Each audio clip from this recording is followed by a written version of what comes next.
El nuevo tráiler oficial de Tron Ares llega para despertar el entusiasmo por esta nueva entrega y lo hace con vistazos a las ideas innovadoras que propone esta evolución de la franquicia, que deja muchas cosas por analizar que probablemente no todos pudieron notar. Así que en este video vamos a explicar y analizar 15 cosas que tal vez no viste del nuevo tráiler de Tron Ares. El reconocedor que vemos en el adelanto patrullando las calles de la ciudad no es cualquier reconocedor. Es el super reconocedor, representando más bien como una estructura de extracción, conservando la característica silueta que lo hace uno de los símbolos de la franquicia de Tron desde sus inicios. Su misión es diferente a la tradicional. Posiblemente fue creado para invadir una nueva realidad, para arrasar con todo a su paso o imponer una nueva configuración. Esta no es la primera vez que conocemos un super reconocedor. La serie animada Tron Uprising presentaba una versión mejorada y más grande de un reconocedor normal con el mismo título, aunque su único propósito era reutilizar programas como Tron. Funcionaba como una especie de rectificador portátil. Recordemos que en la serie animada Cutler llevó el super reconocedor a la ciudad de Argon con la esperanza de reprogramar o reutilizar a Tron. Visualmente puede ser que compartan algunas similitudes, aunque la simple coincidencia en el nombre me parece algo interesante,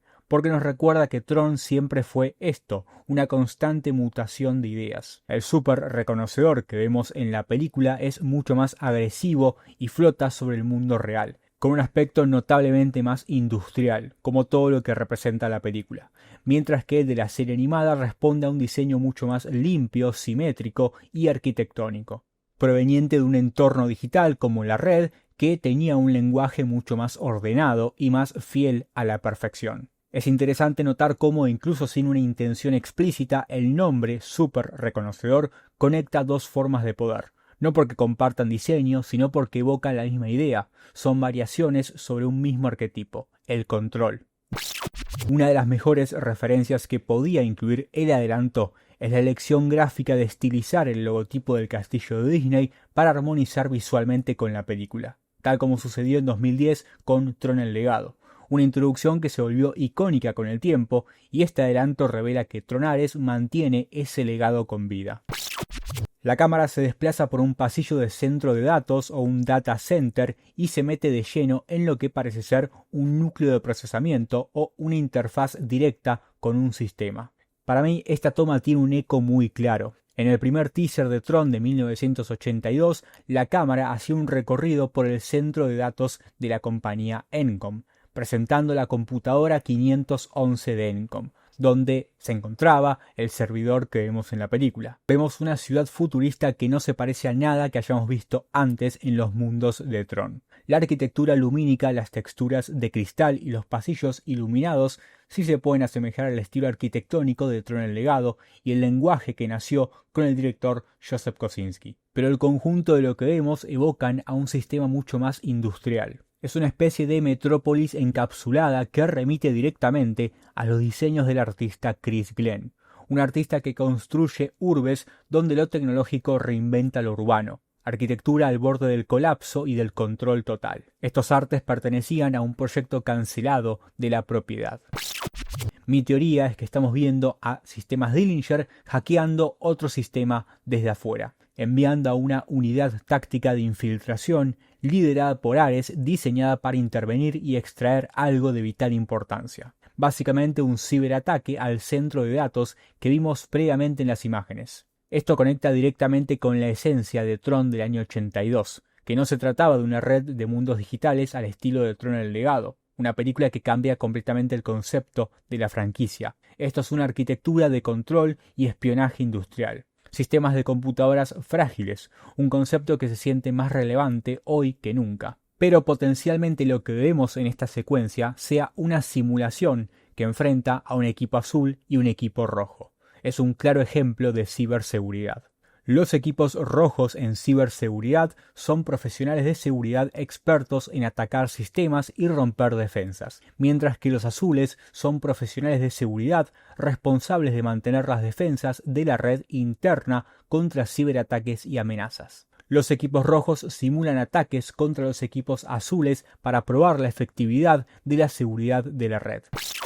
El logotipo de sistemas Dillinger puede ser visto en el adelanto. Sistemas Dillinger fue el principal competidor de Encom a principios de la década de 1990. Su éxito amenazó a Encom, que para aquel entonces, y dado a la desaparición de su presidente, Kevin Flynn, estaba perdiendo el juego del software, hasta que su consejo de administración exigió un cambio y destituyó al director general interino Alan Bradley, que había intentado dirigir la empresa en la misma línea que su fiel amigo Kevin Flynn.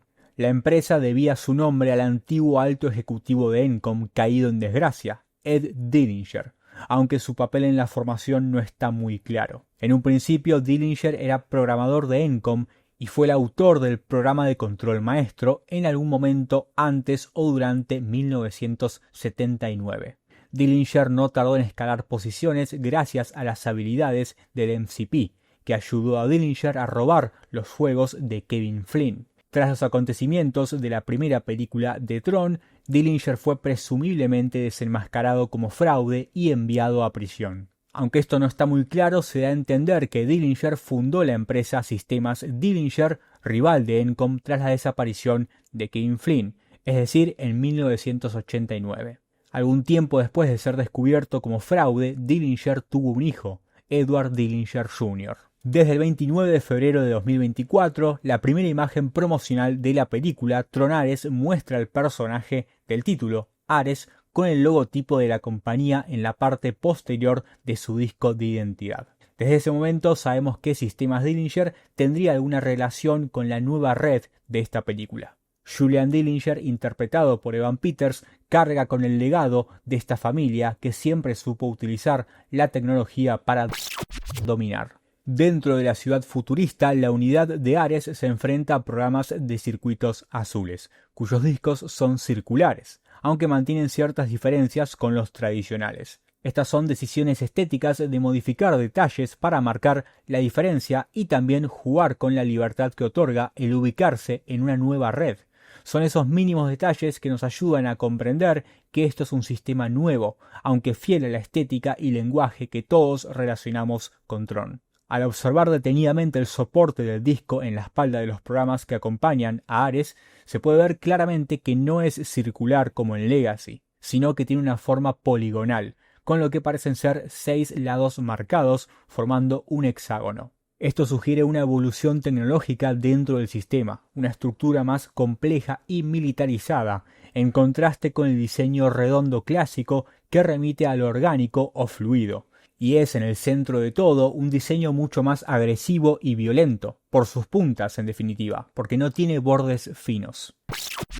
Vemos a Ares y Atenea emergiendo de unas estructuras fibrosas. Esto parece un proceso de ensamblaje digital. Si prestamos atención a la textura, se asemeja a las estructuras de soporte de impresión 3D. Esos filamentos entrelazados que permiten sostener las formas mientras se solidifican. Como escuchamos a Dillinger, si Ares falla en el campo de batalla, puede simplemente generar otro. Creo que eso estamos viendo en esta secuencia. El sistema está generando cuerpos y lo hace como si fuese una impresora que mezcla datos y materia. Cuando Ares es desintegrado por Dillinger, vemos una nueva forma de desintegración que marca un quiebre respecto a cómo habíamos visto desaparecer a los programas en Tron el Legado. En lugar de la típica disolución pixelada, donde los programas se disuelven en cubos, lo que vemos en Ares es un proceso violento, frío y más físico, una especie de combustión oscura, más parecida a una especie de autodestrucción biotecnológica o a la desintegración de materia avanzada que a una descompilación de código. Cuando Ares se desintegra, su cuerpo se fragmenta con violencia. Si nos fijamos detenidamente, pareciera que está ardiendo desde adentro, como si la información misma colapsara. Es la ruptura de un cuerpo artificial, fabricado con tecnología que va más allá de lo que conocemos en Tron. Los programas fuera del mundo digital colapsan y dejan cenizas. Eva Kim revela una motocicleta que se trata de una Ducati Hypermotard 950, una versión más deportiva, más rápida y equipada que la versión normal, en colores blanco y negro. Recordemos que Sam Flynn tenía una Ducati Sport Classic 1000 biposto, mientras que Kevin Flynn era dueño de una 900 SS. Tenemos la introducción de una nueva generación de transporte aéreo. Estos no son los clásicos jets de luz como los que vimos en Tron el Legado, que eran grandes, estilizados y servían para desplazarse por grandes tramos del cielo digital. Los jets de luz habían sido creados por Clu, haciendo modificaciones al diseño de ciclos de luz. La versión individual de los jets era la parte fuerte de su poder de ataque aéreo. Era un vehículo que se forma con bastones y estaba equipado con ametralladoras y estelas de luz mortal. El punto débil era el consumo de energía excesivo que necesitaba para materializarse e impulsarse. El vehículo que vemos en Tronares es más similar a los paracaídas de luz que utilizan los guardias negros en Tron el Legado y que usa Sam Flynn para rescatar a Quarra en la película. Lo que vemos es más bien una especie de híbrido, una suerte de propulsor individual que se integra al cuerpo, como una especie de exoarmadura que despliega alas con propulsores y que en conjunto pueden generar un light ribbon, un muro de luz. Kevin Flynn hace su aparición en el adelanto. Al final de Legacy, Flynn no muere exactamente, se fusiona con Clu. Lo que vemos es una disolución de cuerpos, pero no necesariamente de conciencia. Flynn no necesariamente ha vuelto a la vida en términos biológicos como muchos tienden a pensar.